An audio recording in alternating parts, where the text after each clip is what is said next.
Son sourire est un mystère. Depuis toujours, l'homme y cherche un message avec cette intuition qu'au-delà des mots, le dauphin a son langage. Son regard est une promesse. Depuis toujours, l'homme y puise la certitude qu'au-delà de la parole, le dauphin nous connaît, mieux que nous ne pourrons peut-être jamais le comprendre. Il y a 10 ans, par hasard, Patricia St. John a croisé ce sourire et ce regard. Elle a découvert l'existence d'un langage secret, celui de l'être, qui n'a nul besoin de mots pour se révéler à l'autre. Quelques années plus tard, elle crée MidPoint, une fondation destinée à l'étude de nouvelles méthodes de communication.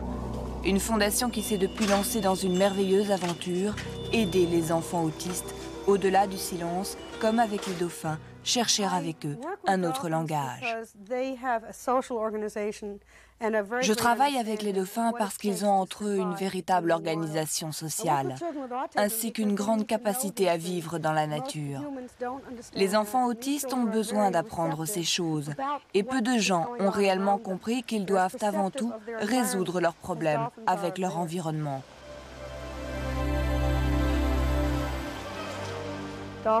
Les dauphins vivent dans un monde difficile, dangereux, et tout ce qu'ils font tend à un but, survivre. Les enfants autistes ressentent leur environnement de la même manière, dangereux et difficile, et ils ont besoin de repères dans cette lutte pour la survie.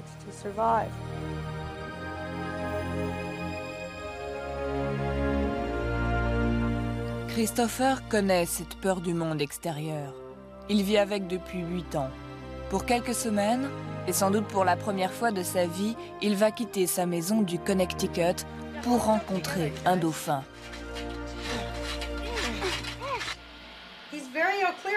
C'est pour Patricia la concrétisation de plusieurs années de recherche. Loin du vacarme des mots inaccessibles aux autistes, Patricia croit au seul langage universel qui soit la perception, la plus fondamentale expression de soi-même.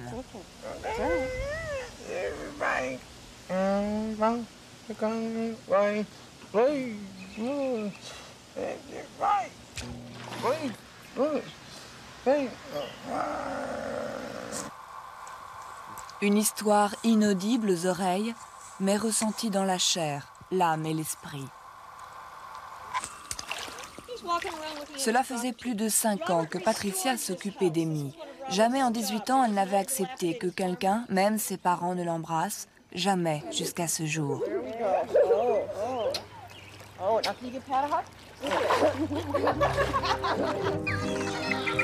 Mystère de l'eau qui, tel un miroir, a révélé à Amy la présence d'une maman.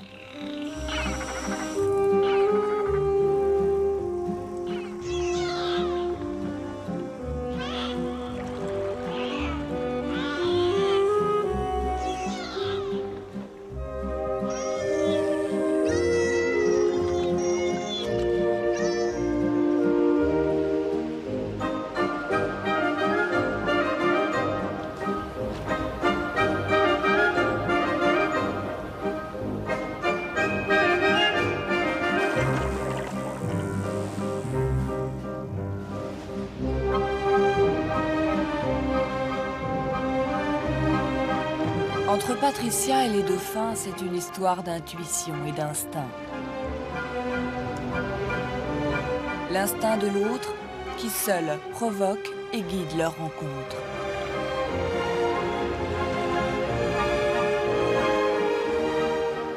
Jamais Patricia n'impose sa présence aux dauphins. L'eau est leur royaume et elle n'y pénètre que si seulement elle y est invitée. L'harmonie de leur échange naît de cette approche. Dans le geste et le regard, chacun trouve le germe de cette confiance réciproque. Apprivoiser l'autre pour se connaître soi-même, c'est l'aventure qu'a choisi de vivre Patricia. Et en s'efforçant de réduire cette distance qui sépare l'homme de l'animal, Patricia a un rêve, rétrécir l'espace qui éloigne l'autiste du monde qui l'entoure.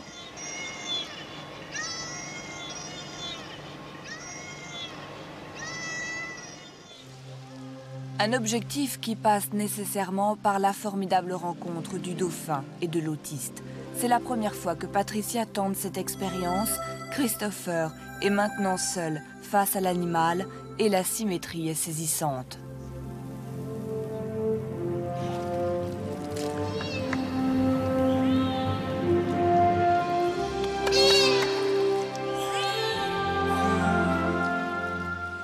Aussi incroyable que cela puisse paraître, le dauphin semble avoir compris le problème de l'enfant. Le geste de Christopher est maladroit, presque agressif, mais le dauphin très vite et très doucement ramène le ballon à l'enfant. Il n'en fallait pas davantage pour que les deux êtres s'apprivoisent. Ce qu'une personne durant des heures tente de provoquer chez Christopher, le dauphin, lui, le déclenche en quelques minutes. Christopher exprime sa joie comme tous les autres enfants, par le rire.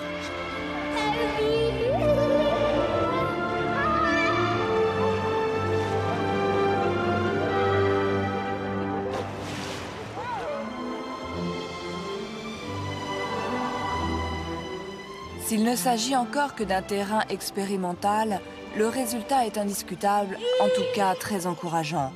L'intuition et la curiosité passionnée de Patricia St. John a ouvert bien des portes et l'expérience de Christopher est éloquente. Loin d'être guéri car l'on ne soigne jamais l'autisme, le comportement de Christopher de la vie de sa mère a considérablement changé. Elle a vu son enfant faire des choses, accomplir des gestes qu'il n'avait jamais réalisés auparavant. C'est en tous les cas une expérience que Christopher n'oubliera sans doute jamais. Dans le Connecticut, il a retrouvé sa vie et sa famille, avec dans un coin de sa tête l'empreinte chaude et humide d'un dauphin. Et qui sait, peut-être Christopher se délivrera-t-il un jour de ce monde qui l'effraie. Peut-être aussi que le dauphin, loin des bassins et des piscines, ne sera plus ce cerf-volant attaché à son fil. Ils seront alors tous les deux libres de se retrouver dans l'océan.